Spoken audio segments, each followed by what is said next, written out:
Mukaddes topraklardan ayrılmanın gerçekten hüznünü ve burukluğunu yaşıyorum.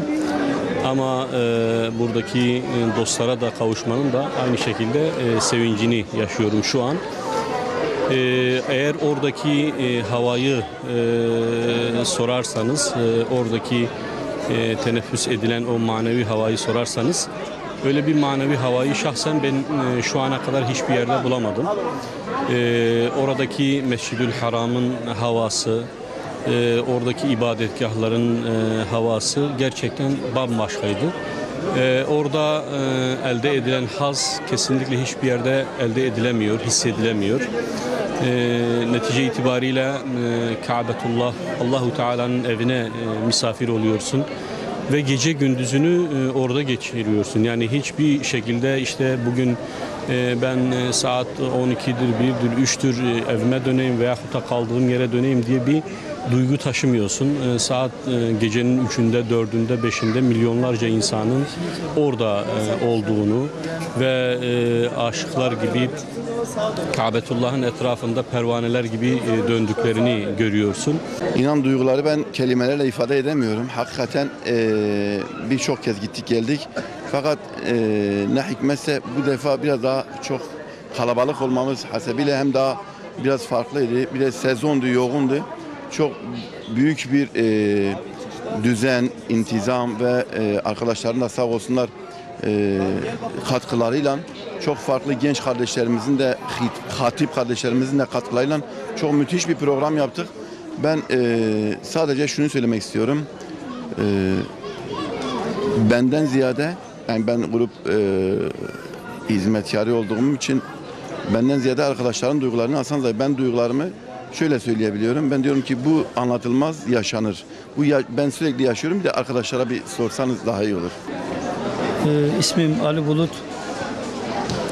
Mevla Teala bizleri kendi misafirliğine kabul etti. Yeryüzü tamamı Allah'ındır. Allah yeryüzünün tamamına hadis-i şeriflerinde yeryüzü sineğin kanadı kadar Allah katında değeri yoktur. Ama Allah kendi beytine değer veriyor, kendi evine değer veriyor. Bizleri de misafirliğine kabul etti. Bunun için Allah'a hamd ediyoruz. Rahmet peygamberi şöyle bir söz söylenir. Eğer duaya fırsat verildiyse, Mevla Teala buna fırsat verdiyse kabul olunmuştur anlamında. Bizler de umremizi yaptık. Mevlam kabul etsin.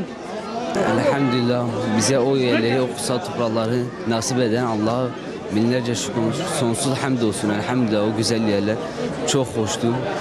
Elhamdülillah yani o peygamberimizin bastığı yerlere elhamdülillah biz de bastık. Gördüğü yerleri biz de gördük, yaşadığı yerleri biz de yaşadık. Hem de o yerler çok güzeldi. İnsan yaşamayana kadar anlatamaz. Ben de yani şimdi size tam olarak anlatamam. Duygularım hem de şimdi biraz üzgünüm o güzel yerlerden geldiğim için.